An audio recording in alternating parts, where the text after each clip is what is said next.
excited to invite my panelists to the stage. First, we have Imani Black, the founder and CEO of Minorities in Aquaculture. Big round of applause. Come on up, please. We have Ben Conniff, the co-founder and chief innovation officer at Luke's Lobster. Woo! Of course. We have Dave Herring, who is the executive director of the Wolfe's Next Center for Agriculture and the Environment. Big round of applause. And we have Iraoya, who is a student lobsterman with the Lift All Boats project. Big round of applause, please. Woo-hoo! Yes,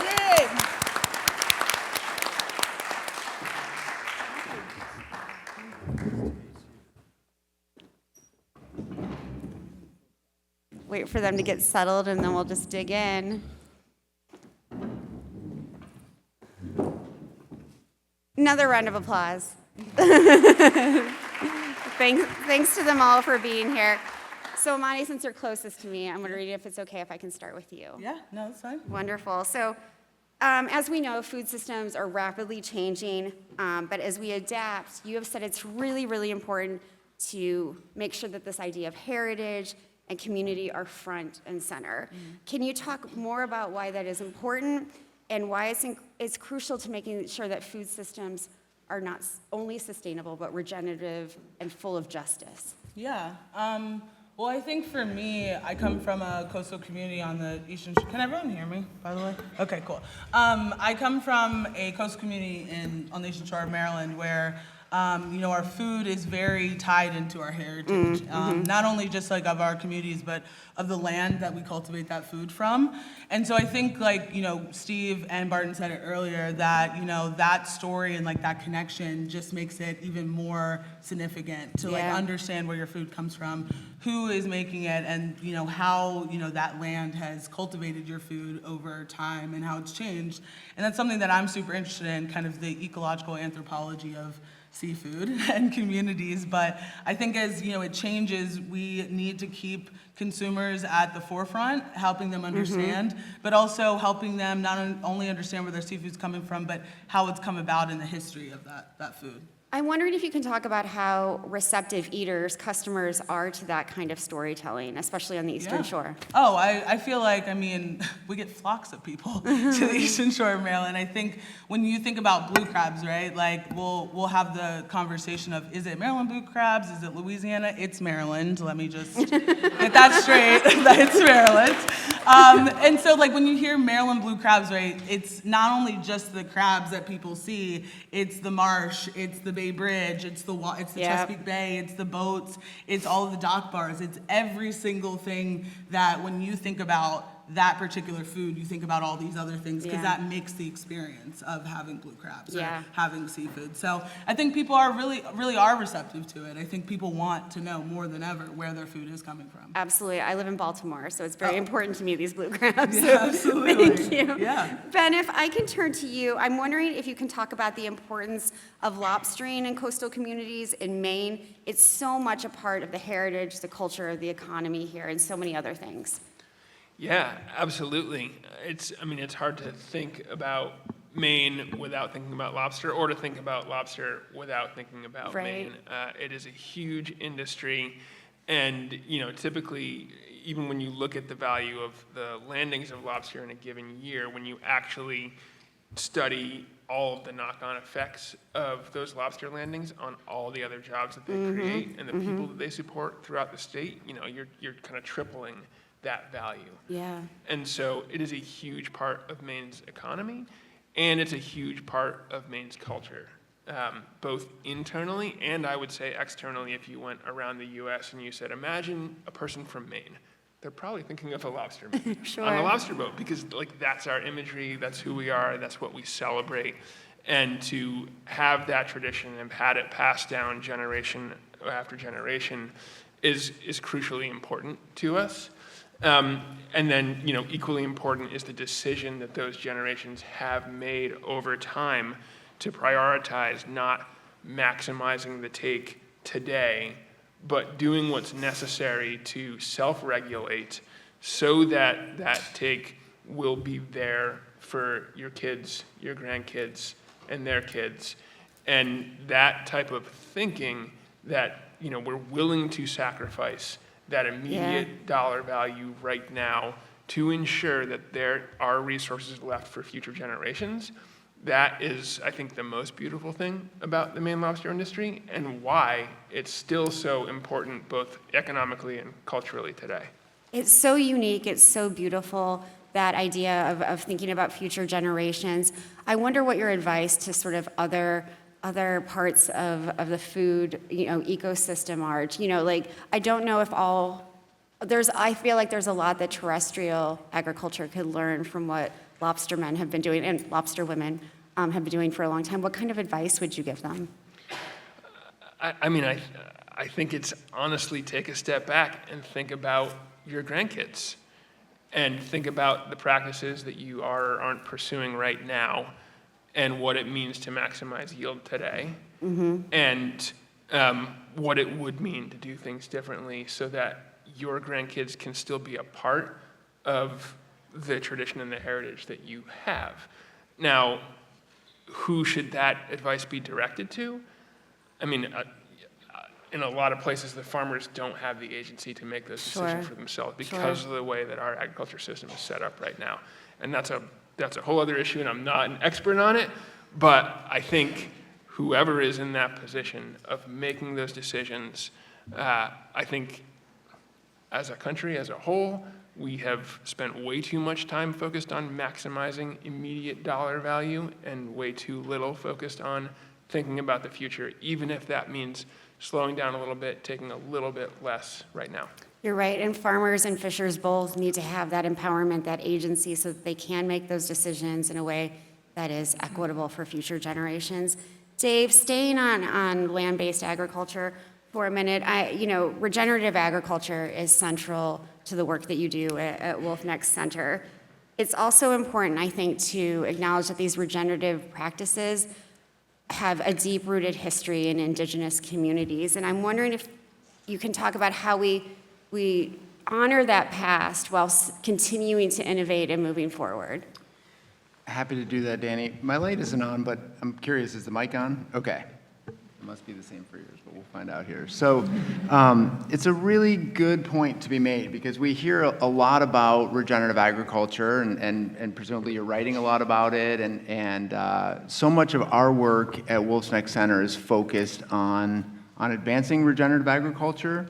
But it's important to know that regenerative agriculture is a philosophy, and it's rooted in tradition. It's rooted in stewarding the land in ways that are recognize that the way that we care for that land it will have impacts on future generations. And so the framing of regenerative agriculture today is important within the context of the issues that we're facing, but the practices are so much the same as practices that have been farmed here and across America for millennia. And I think a key piece when you think about regenerative agriculture, so much of it is about listening to the land. And I think that one of the pieces of inspiration that we take from indigenous people is clearly they were able to listen to the land in a way that perhaps our focus on margin and our focus on the bottom line and supply chain and all the things that we're facing today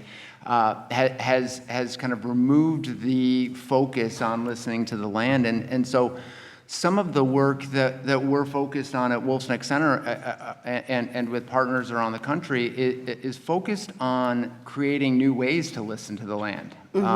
So applying new technologies and collaborations and practices that likely are some of these things are new, but they're still rooted in the ethos of listening and understanding and observing, because that's so much about what farming is. Right. And we're really trying to advance a form of agriculture that is less input intensive and more knowledge intensive. And in order to do that, we have to listen and learn. And sometimes that means slowing down, like Ben was talking about. Sure. Sometimes that means creating collaborations, because when we work together, we can go farther, not necessarily faster. And these are things that we can take from Native people for sure. I love that you brought up technology and that it doesn't have to be the enemy. It can be a tool to advance these regenerative practices, some of these traditional practices that have been used for a long time. Do you encounter any sort of resistance to that from farmers and others that you might work with about like, oh, we don't want to do that. We don't want these new tools. We want to stick with what we have? Yes and no. I mean, so often now, of course, farmers have something in their pocket that we all have in our pocket, right? And so it's about meeting them where they are and finding ways to create tools and solutions that help them solve the problems that they're facing every day in their fields, in their greenhouses, in their pastures. And a lot of that comes back to observation and connects back to, well, MMRV, which is a terminology that people may or may not be familiar with, but it stands for measurement, monitoring, reporting, and verifying. And that's really the key to unlocking our ability to listen to the land and really to lift up and to scale up regenerative agriculture. We know that we have systems in place to certify and practice organic. And that's been vital to lift up the organic sector. And what we're talking about now with regenerative agriculture, which is very much rooted both in traditional practices and in organic practices, is something that needs to be adopted worldwide, not just on beautiful coastal farms in Maine like Wolfe's Neck and others. Sure. But in order for it to have the impact that we need it to have, it has to be adopted on farms throughout the world. But we also have to have a system in place to verify it and to measure it and to monitor it. And really what that means is to listen to what are the outcomes of our farming practices, and are we healing the land? Are we building the soil, or are we continuing to extract from it? Right, and I think that verification is important for everyone in this room because that enhances the storytelling that you're trying to do. Zeke, I'd love to turn to you. You're part of such a cool project called Lift All Boats, and I'm wondering if you had ever thought about a career on the water before you became involved with them. Obviously, well, growing up, no, I would not have said that. I feel like just like the pathways leading to lift all boats, they weren't available. As I was growing up in middle school, high school, it was only due to my teacher, Wiley Muller, that I learned about this. And after that, I just, it was something that I didn't even really think that I was going to really enjoy, because at the time I wasn't really a big fan of the waters. I didn't, at the time, the past year ago, I didn't know how to swim. I do now, but it was like something that I just didn't even think about. And then when I first hopped on the boat, learned some of the basics, I really found a deep love for this job, and I really do like it. And right now, if it's something that I will pursue, I said that's still up in the air. I still want to go to college. I still want to get a degree in nutrition. I want to be a sports dietitian, but Nice. Things like this are just good to know and good to have. And having that teacher who helped you find that passion is really important. We all need mentors like that to help us sort of figure out our place in the world, right? Yeah. While Muller, to me, he's no longer a teacher. He's more of almost like an older brother in a sense. Nice. I've graduated. He was my teacher. I graduated from Baxter Academy. Now me and him just we talk and converse on a deeper level. I've made a ton of memories with him, and I'm happy to have him in my life. That's great. Thank you for sharing all that. So Imani and Ben, you're both trying to bring new voices into aquaculture and lobstering. Can you talk about, who are these folks and why is it important to bring them into the fold? I mean, you just heard what Zeke said, right? So, I think he just, answered that question. I had the privilege of going out on the boat with Ben and Zeke this summer and some of their other participants. And I just think it's, for us in minorities in aquaculture, just like in the name, it's, the underrepresented demographics of the industry. And for me, being, having a career as, as an oyster farmer for, 7 years before starting the organization, it was not really it mostly was about just me being a female. There were times where it was about my skin color, but it really was just that I'm a female and Right. this is a man's type of job. Right. And which didn't really sit well with me. And I think, like, you know, for me, I just keep looking at and going back to, like, what is an underrepresented demographic, right? It's not just people of color, it's you know, and not just women of color, but women in general. And when we think about just the representation of who is a part of aquaculture, it's really just like the visual part, right? When we think of lobsters, we don't think about lobster women. We think about lobster men. Right. We think about fishermen, watermen, things like that. And like, no, I'm not saying we gotta like change the names and stuff. Like, please don't call me like a fisherwoman or whatever like that. Like, it's really not that big of a deal. But it's mostly just about like, there's this perception that like only one type of person can get into it. And I think like, even what Zeke said, like he wants to get into, you know, sports and nutrition and things like that. And just even having this experience and giving people that experience of exposure, it kind of marries with what they're already thinking about that they want to do with their life. And for me, for us, it's really about just like being like, okay, you're into engineering, we need engineering and aquaculture. Right. So it's not just about getting on the water, it's about everything that could be a part of aquaculture. And I think that's a good sort of lesson for all of the food system, that you don't have to be a farmer or a fisher to be part of the food system. You can have these other jobs, whether it's a nutritionist or an engineer or a mechanic. All of these things can contribute to the food system. Ben, I'd love to hear from you on this point. Yeah, I mean, Imani really did a great job covering sort of the one perspective of it. And then we also, as much as we talk about how folks from underrepresented communities deserve and should have these opportunities, we also talk about how the heritage industry itself benefits when we welcome people from different backgrounds into our folds and into our culture. Because, you know, honestly, there's not an industry or a company that hasn't looked at like diversity and seen that when you have more diversity in your company or in your industry, and you have that influx of great ideas and different perspectives, you perform better. Yeah. And that can 100% be true of a fishery as well. The lobster fishery is facing a laundry list of challenges and also has a lot of opportunity out there to get smarter, to get more efficient, to use new tools.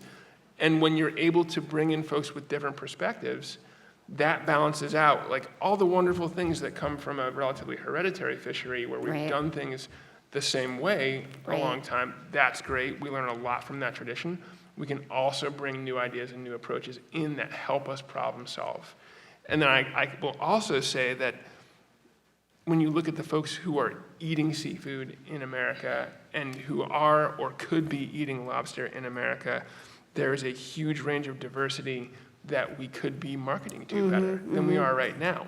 And when you're presenting a fishery that's relatively homogeneous white male, it becomes a little bit more difficult to speak to that audience that might want to actually consume your product. Right. So when Zeke and his fellow folks in Lift All Boats become deckhands and maybe eventually some of them become fishermen and they're on TikTok talking about lobster, like that is going to reach a new audience for this critical seafood than who we're reaching right now.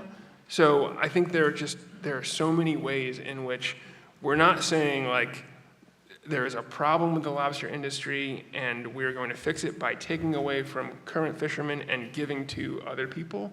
We're saying we're reaching out a welcoming hand to folks whose participation in the workforce and in the culture of lobstering is going to make it better for everyone. Yeah, it's that survival approach, I think, for the industry. For me, and I think, Ben, you made a really great point with like social media and stuff. I feel like oyster farmers and like some lobstermen and fishermen get a lot of flack for using social media, right? But like how many people now know about certain industries because of that?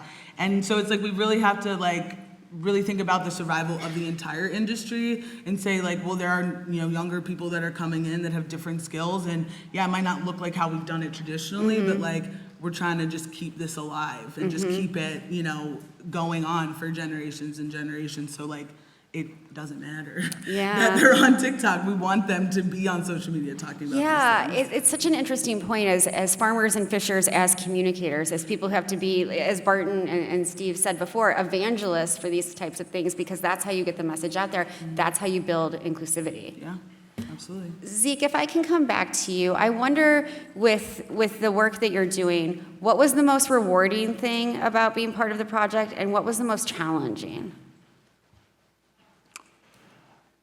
I'd say the most rewarding thing is just the knowledge, I'd say. Like, just like gaining new skills, meeting new type of people, and just, just getting better at this new skill that you are developing. With Lobster, it's a lot about repetition and just a lot about like following the rules, because it is very, how do I say it, cutthroat in the industry. There are a lot of little things that if you do not follow through, you could just lose your license or could injure someone fatally on the job. So, it's just following through with the rules and everything else like that. Thank you so much. I appreciate that sort of on-the-ground reflection.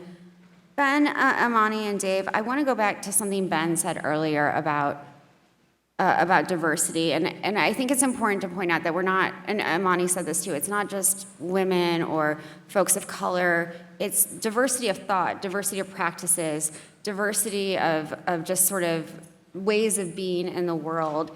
And there is so much more that everyone gains when we kind of see that diversity on all those levels. But the diversity of thought is really hard to create, especially I imagine in the fishing and lobster industries. How do you sort of combat that? And, Dave, also in traditional terrestrial agriculture, you're combating a lot of conventional, maybe older ways of thinking. I don't know who wants to. Take it. Yeah, I think, actually, I'm not sure exactly where to go with it. And maybe, can you rephrase the question? Sure, I think that it's important, it's obviously important to have more diverse voices in our food and agriculture and blue food systems, but we need a diversity of thought, a diversity of how we practice things, a diversity of new way, of a way of being is what I'm trying to say. And how do we cultivate that? I think we look at it from a number of different perspectives. So we at Wolf's Neck Center, we do so many different things. But so much of our work is focused on farmers, and I think for us, we're asking so much of farmers today that we didn't necessarily ask of them 10 years ago and 20 years ago. It traditionally has been about produce good food, and now it's about producing good food for less cost and help us heal the earth. And I think in order to attract and include the diversity of thinking, we have to meet people where they are. And so that includes, and it connects to your question about connecting farmers with technology. Farmers are just like all of us. We're happy to use technology when it's easy and accessible and we don't have to read a manual, but it's like, no, you just turn it on and then you can get started. I mean, how many of us have opened up a package of some new technology tool from Apple or whoever, and it's like, you don't have to spend a lot of time figuring out how to use it. And so I think it really comes down to, if we want more diverse thinking, if we want diversity in our organizations, in our markets, in our pastures, we have to meet people where they are and be inclusive in welcoming new ideas, because in order for us to solve the challenges that we're facing, and the challenges are all kind of very comparable for all of us. We have to work together, and we have to have it be more knowledge-based, and that knowledge grows by including different ideas and different thoughts. Yeah, absolutely. Does anyone else want to talk about this diversity of thought, diversity of people? I just think we just have to start just talking about our issues and what's going on in our industries more. It has to come from us, right? There's so much misinformation about aquaculture specifically in the world, and I don't think that we allow it to happen, but I think sometimes I look at the aquaculture industry and I'm like, can somebody that is an expert in this put something out that combats that, You know what Yeah. I mean? And it doesn't necessarily have to be on social media or things like that, but just like available enough to the public where it's like you can find the misinformation and the correct information. Yeah. It's easy to find the misinformation. Right. It's hard to find the actual information that's going on in aquaculture right now if you're not a part of this industry. And I think that's how we start getting a diverse thought, is making that information more accessible and digestible. Right. Like, scientific words, they're great. We all sound super smart when we say them, but like, even me reading a scientific paper, I'm like, what in the Right, world is that even right. saying? You know what I mean? Or we could have just said that like in one sentence. Right, very simply. Very simply. Like Right. this meeting could have been an email type thing. Like just like that type of, Or a that tweet. type of stuff. Or a tweet. You know what I mean? So it's like the simple way is the best approach, I feel Yeah. like, into getting people to like really understand on like all these like basic levels. And getting them on board, literally and figuratively. Ben, do you want to? Yeah, I mean, I think in heritage industries, getting people on board starts with listening, not with approaching them with a ready-made solution, but actually taking the time to listen to them, their challenges, their problems, and then keeping those challenges front and center in the conversation as you move towards talking about solutions. I think, there is a lot of just speaking to people as though, folks who are outside the industry understand things that folks inside the industry don't. And I think that's, a really negative approach that's Yeah. not going to yield an openness of thinking. I mean, I think we talk in progressive circles about gaslighting a lot, and it's typically something that men do to women and that white people do to people of color. You can gaslight a white man too. It turns out when there's a fisherman out there who's got a litany of challenges they are facing, and somebody from outside that fishery comes in and says, "Oh, you shouldn't worry about things. You should just do this." Like, those aren't problems that are really meaningful. This is what you should be focused on. Like, that's not going to get you anywhere. Sure. Thanks for sharing all that. I want to talk a little bit about, I think this is something that you all do. Zeke is here sharing his experience. You're all sharing your experiences individually, but you're also sharing resources. And can you talk about, Imani, you just talked about it a little. It's very hard to communicate these issues when there's a lot of scientific jargon or acronyms. How can we learn from all of you to better communicate as storytellers, as people who provide platforms for, making sure that your stories are heard? I think Ben said it, listening to communities and different people and different folks. And I think, we have a history in science sometimes of going into a community with this like savior complex. And then that community is like, that wasn't an issue that was on our radar, Right. or that we're even thinking about that's affecting or impacting us. And so I think going into communities and, saying, hey, how can I help? These are the resources that I have, and how can that help with your agendas or like what you got initiatives and things like that, I think is kind of like where we can start to do this and start to do that. That's great. Yeah. Any other thoughts about how you get these resources to folks who need them?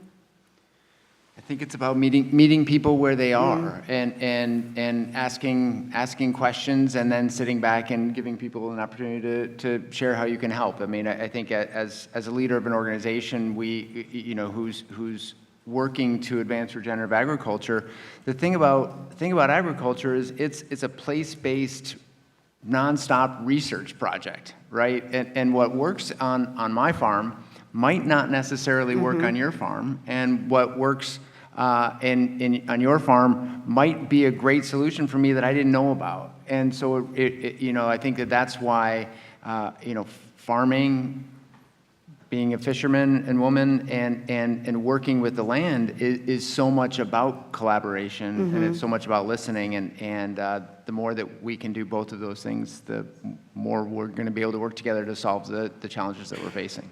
I think what I'm hearing is like this need for not only listening, but co-creation, so that things don't happen in a vacuum. People aren't told what to do. White people are really good at telling other people what to do. That kind of thing needs to not only stop, but there needs to be that collaboration, that partnership that allows people to work together in different ways. I'm wondering if we can talk about, for that to happen, what I just described, you need trust and you need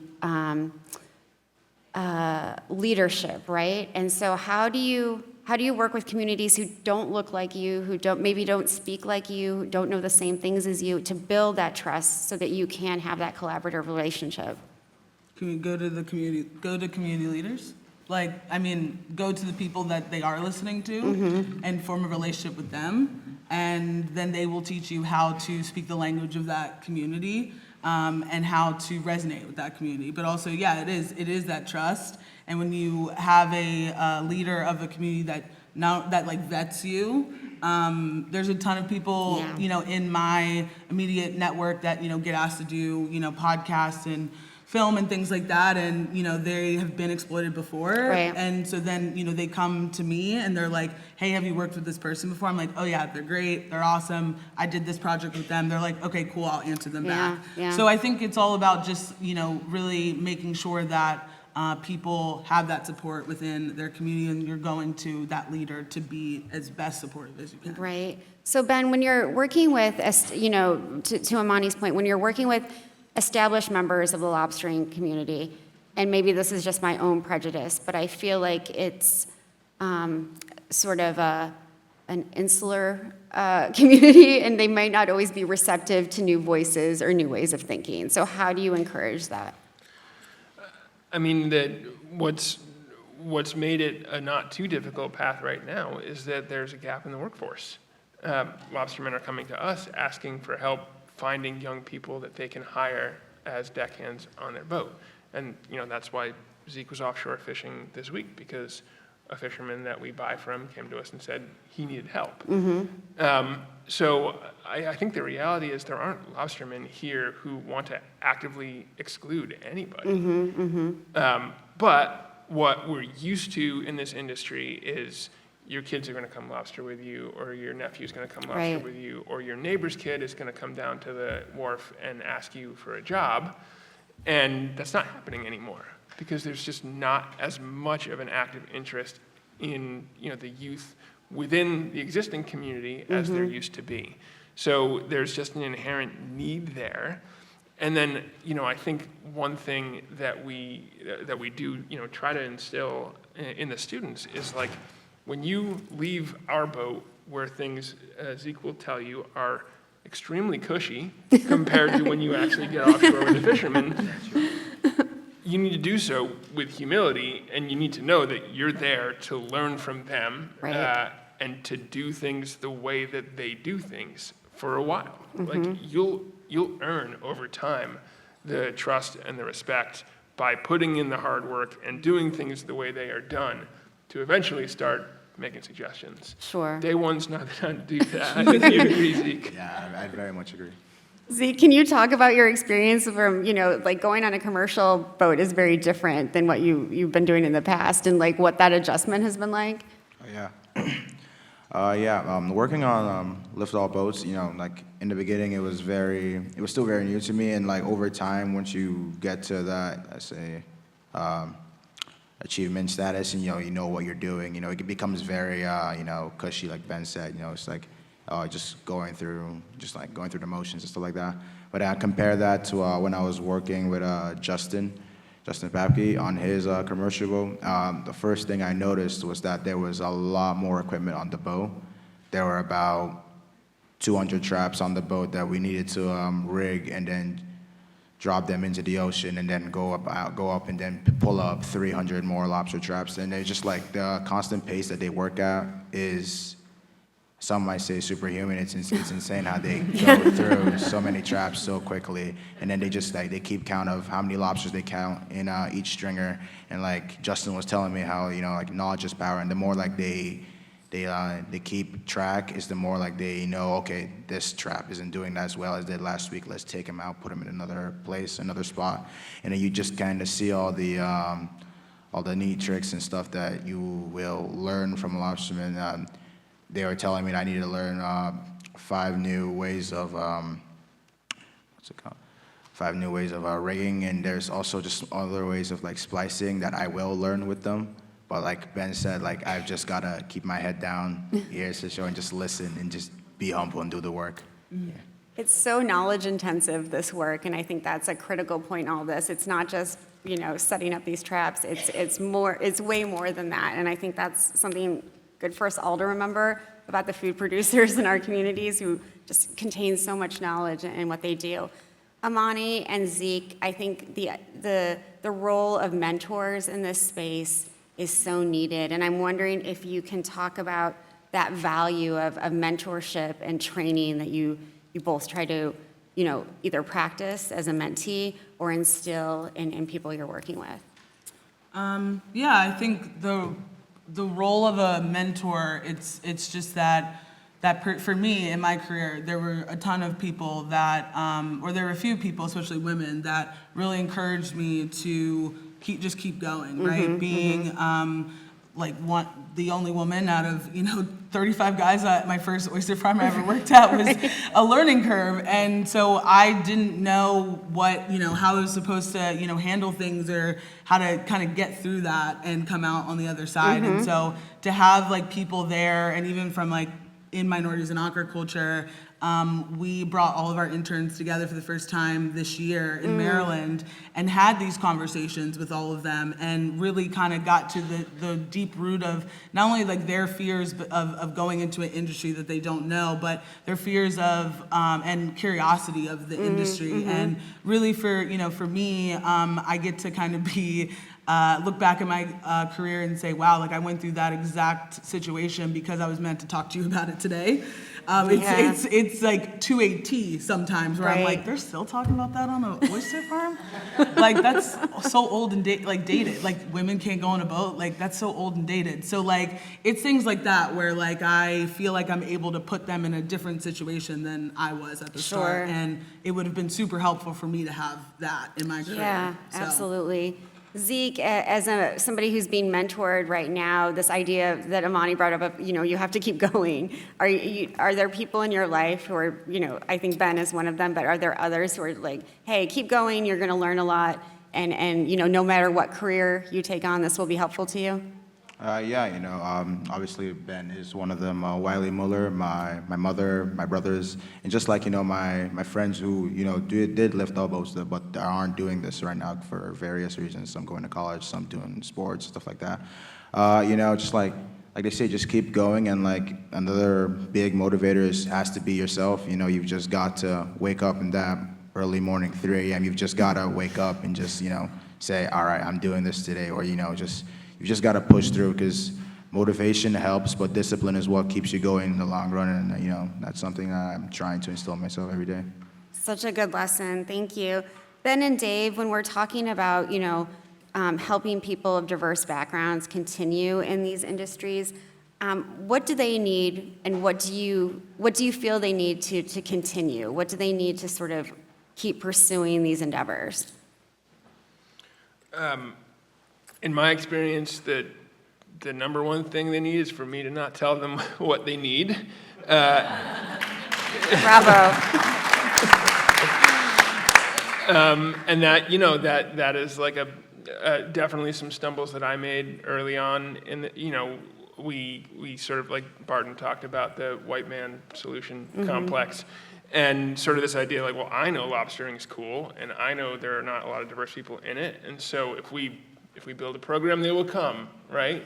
But as Zeke said, he never thought about this as a career before, so he wasn't clamoring for this opportunity. And as Imani said, what I needed to do was not walk up to Zeke on the street and say, hey, do you want to go fishing? I needed to create relationships with the community, with nonprofits who are working towards empowerment of people of color, who are working with the New Mainer community, and to really get to know them and to build trust with them and to understand what they thought the needs of their community were. And no, none of them came to me and said the number one thing on our list is to get our youth lobstering, because again, that wasn't the number one thing on their radar. But when they go through we need opportunities for mentorship for our youth. We need opportunities to get them off screens and get outside. We need opportunities for them to learn tangible skills. And then I could say, okay, I can synthesize that through a lot of conversations with you, and then I can figure out how to morph what we are trying to do to meet your needs. And provide those resources, And so just continuing to listen and improve what we are doing based off the feedback of the people that it's meant to support is really what is needed for a program like ours to be successful, to keep going, and to keep growing. Dave, how do you provide long-term mentorship that meets those needs of communities and of individuals? You know, we welcome people to the table. I mean, people want opportunities. It's what we're all, so many of us are seeking in the world. And the problem is that the system has not been set up to give all people the same opportunities. And so I think that the work that we're doing, but the work that so many organizations and businesses are doing are trying to listen more. But before you can listen, you have to invite people to the table and give them an opportunity to shape those opportunities. It's dovetailing on what Ben was just saying. It's not about us just sitting back and coming up with the opportunities that we think are going to fit for everybody. The people for whom we're creating opportunities need to help shape what those opportunities look like. And in order to do that, they have to be invited to the table. And so we have to reach out into communities and find them. And for us at Wolfe's Neck, a lot of that is about trying to connect with people and show them that there are opportunities that could be a good fit for them, but we need to hear from them about what they're looking for. Yeah. And what does an opportunity like them look like, or for them look like, and that goes for a diversity of racial and ethnic backgrounds, but it also of age. Yeah. And we see a lot of young people here in Maine, and not sure that farming is a viable future for them. And so we have to get out there and we have to connect with them and we have to share some nuggets of hope with them to try and bring them in and to show that it doesn't have to look like it does for the people that came before you, for your parents or your grandparents. It can look different. It will look different. We're facing different challenges, but we also have different and unique opportunities that are coming our way every day. And I think it can't be said enough that in order for us as leaders to create opportunities for people, they have to be invited into the room to help create what those look like. Right. You have to have different seats at the table for sure. Imani, I want to take a step back and talk about aquaculture, which as others and you have described is often there's so many misconceptions around it. And I'm wondering if you can talk about how to battle those misconceptions and make sure that people understand that aquaculture is not all bad, fishing is not all bad. How do you talk about the environmental benefits of what's happening in the industry?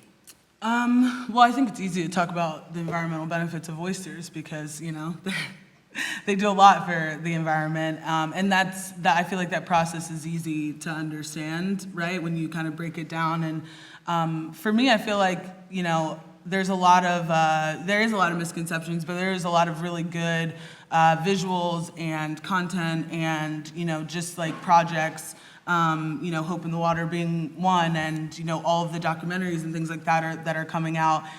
Those are like real stories. I think when we tell real stories and we show real people, and like Ben said, we show the struggle, then we can really help people understand all of the dimensions of aquaculture.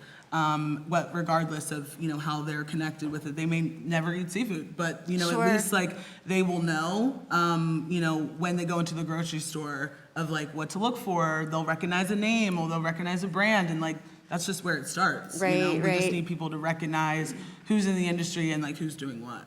Great shout out to Hope in the Water, Jen Yeah. Bushman, and all the great work she's done. Give I her a didn't round. just say that because she was sitting right here. I mean, we can both see her. I want to make sure that we get to some questions. So I'm wondering, Zeke, I want to come back to you. For others who might be interested, like yourself, who are young people, into breaking into a new industry, really trying something new, is there anything you wish you knew before you started working with Luke's Lobster? Besides waking up at 3 a.m. Honestly, I'd say no. I feel like they've covered everything, and I don't think that I feel like they will teach you what to do. I don't think you need any pre-existing knowledge before you start working with lift-all boats. I just think you just need to, like I said, just have that iron in you and just like get up, just get ready and just do this. That's all you need to do, in my opinion. I feel like you had so much curiosity, and that was your starting point, and maybe that's the advice for young folks, to have that kind of curiosity and to take on something new. Oh yeah, obviously as well with curiosity, I think, you just gotta, just try new things, just put yourself out there, and just, you never know what you're gonna pick up, Like I never knew I was gonna really like lobstering this much that I'd tell myself I need to wake up at 3 a.m. to do it. So, it is what it is. That's great, thank you. So I always like to end these panels, especially before questions, with like a to-do list and action item. And I wonder, Imani, what's your action item for this audience and for people who are listening who want to know more about these issues? Keep supporting minorities in aquaculture.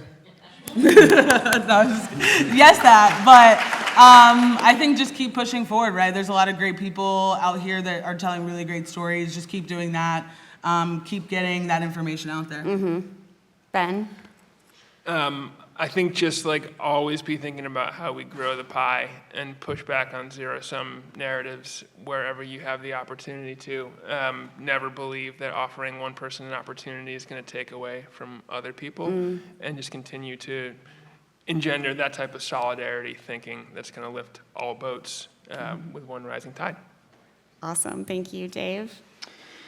Yeah, I mean, I feel like there's so many obvious ones that I want to just skip over, so I'll go to maybe a little less obvious one that might be a tiny bit provocative, and that's that be willing to pay a little bit more for something that is good, because and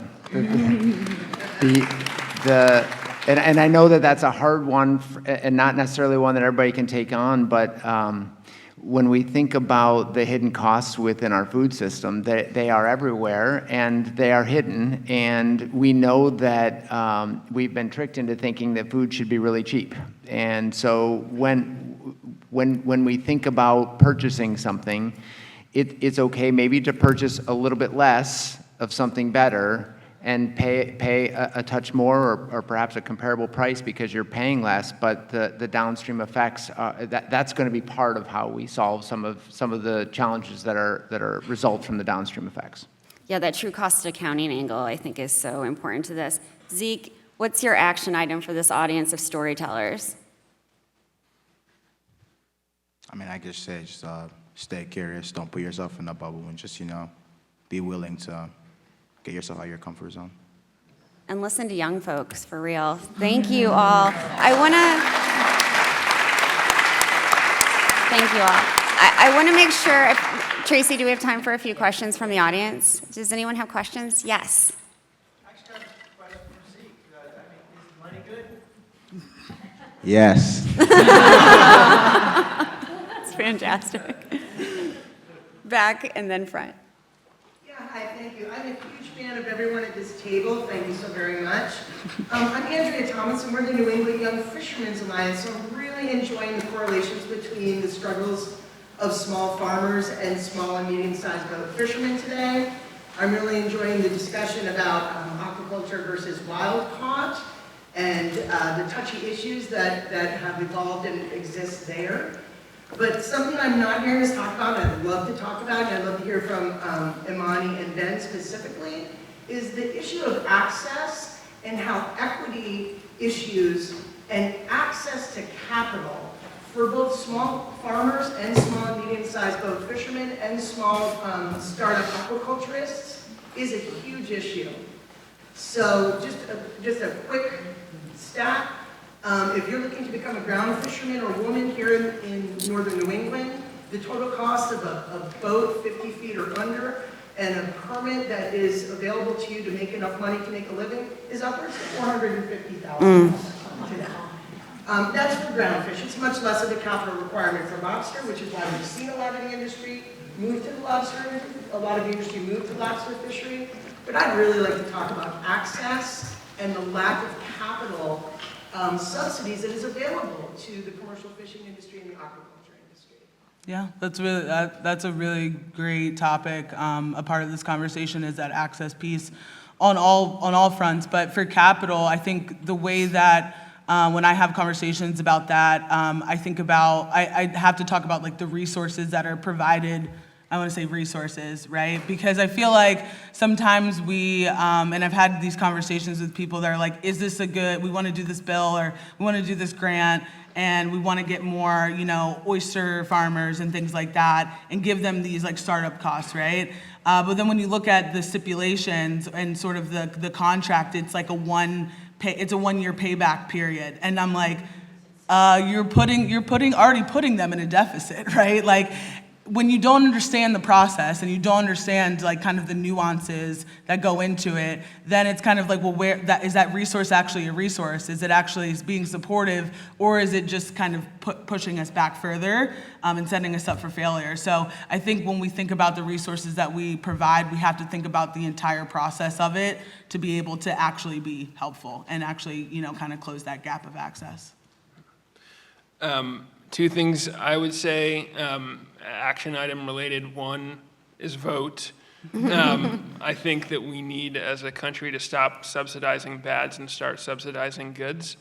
So where that money should become available to help with those capital costs should be taking those subsidies away from things that are actively harming our country, our people, our planet.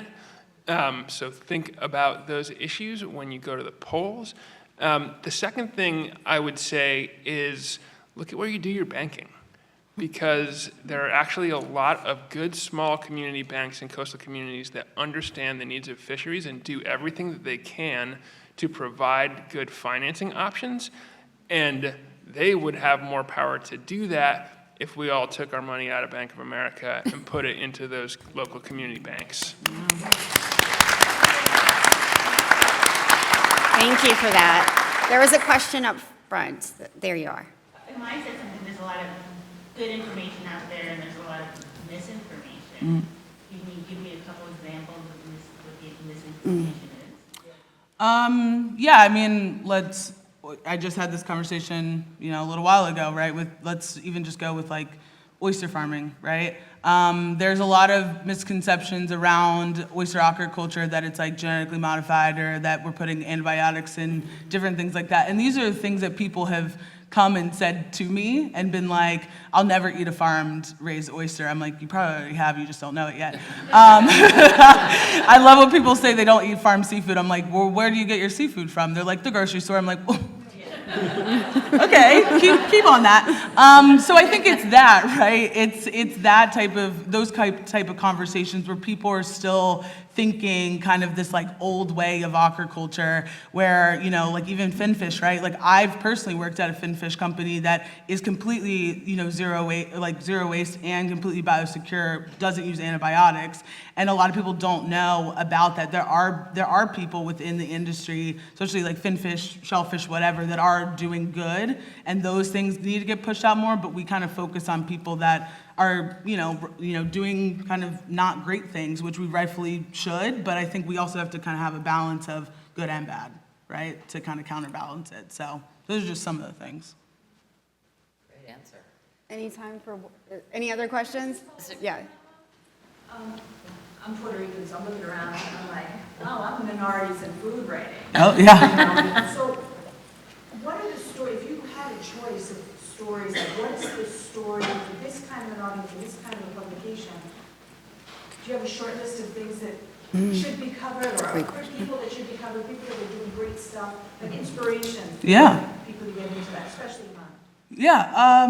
Are you talking about like in this area or kind of anywhere? Well, people come from everywhere. Yeah. Well, my area specifically, Chesapeake Bay, I think there's a lot of really great people that are, sort of trying to kind of get their footing, right? I don't know if anybody's on TikTok, but has anyone heard of Luke McFadden?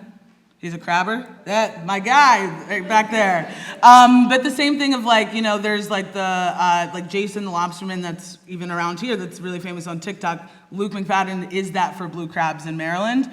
He's a really great inspirational story. But the story's like there, right? The reason why I said Luke is because he's going through like this thing within our own community where like he just bought a $500,000 boat that got trashed in the first 12 hours that he had it from local watermen, right?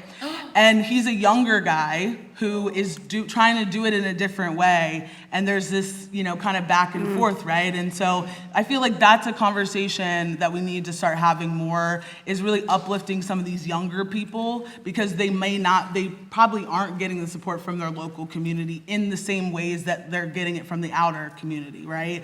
And that right there is just even hard to kind of push forward, right? How is Luke supposed to get up every day after knowing that someone legitimately, a group of people targeted his boat within 12 hours of having it?